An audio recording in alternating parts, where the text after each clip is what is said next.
En octobre 2021, une annonce secoue le monde de l'architecture, de l'urbanisme et de la géopolitique. L'Arabie saoudite révèle un projet urbain sans précédent appelé The Line. Il s'agit d'une ville linéaire longue de 170 km, sans voiture, sans route, sans émissions carbone, capable d'accueillir jusqu'à 9 millions d'habitants, construite au cœur du désert, entre la mer Rouge et les montagnes du nord-ouest du pays. Pour certains observateurs, c'est le projet le plus ambitieux jamais imaginé par l'humanité. Pour d'autres, une utopie irréaliste, voire une illusion technologique. Avant de juger, une question essentielle se pose. Pourquoi l'Arabie saoudite lance-t-elle un projet aussi radical? Et d'où vient réellement The Line? Pendant des décennies, l'économie saoudienne a reposé presque exclusivement sur le pétrole. Le royaume détient environ 17% des réserves mondiales prouvées, ce qui lui a permis de financer son développement, ses infrastructures, son système social et son influence géopolitique. Mais ce modèle présente une faiblesse structurelle majeure. Il dépend d'une ressource non renouvelable et d'un marché extrêmement instable. Entre 2014 et 2016, la chute brutale des prix du pétrole provoque un choc économique important. Les revenus de l'État diminuent fortement, les déficits budgétaires augmentent, et le gouvernement saoudien prend conscience que ce modèle n'est pas viable à long terme. À cela s'ajoutent d'autres défis, notamment une population jeune en forte croissance, un taux de chômage élevé chez les jeunes, une dépendance excessive aux emplois publics et une image internationale largement limitée à l'exportation d'hydrocarbures. C'est dans ce contexte qu'est lancée en 2016 la stratégie nationale appelée Vision 2030. Pilotée par le prince héritier Mohammed Ben Salman, cette vision vise à transformer profondément l'économie, la société et la place du royaume dans le monde. Vision 2030 repose sur trois axes principaux: la diversification économique au-delà du pétrole, la modernisation sociale à travers l'éducation, les loisirs, le tourisme et les technologies, et le positionnement de l'Arabie saoudite comme un hub mondial de l'innovation et de l'investissement. Parmi les objectifs concrets figurent le développement du tourisme international, l'attraction d'investissements étrangers, la création de millions d'emplois dans le secteur privé, et la transformation de l'image du pays à l'échelle mondiale. Vision 2030 n'est pas un projet isolé, mais un cadre stratégique global, et Neom en constitue l'un des piliers centraux. Neom est souvent présenté à tort comme une simple ville futuriste. En réalité, il s'agit d'une région économique spéciale annoncée officiellement en 2017, couvrant environ 26 500 km², soit une superficie comparable à celle de la Belgique. Cette région se situe dans le nord-ouest de l'Arabie saoudite, à proximité de la Jordanie, de l'Égypte et de la mer Rouge.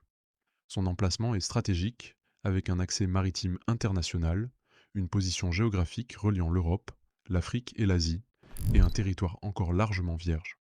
Neom est conçu comme un laboratoire du futur, bénéficiant de règles économiques, fiscales et juridiques distinctes du reste du pays. À l'intérieur de cette région, plusieurs projets sont prévus, dont The Line, Oxagon, une ville industrielle flottante, Trojena, une station de montagne, ainsi que différentes zones dédiées à la recherche, au tourisme et aux technologies avancées. Ce line n'est donc qu'un élément d'un projet beaucoup plus vaste. Selon les documents officiels, The Line est né d'un constat présenté par les autorités saoudiennes.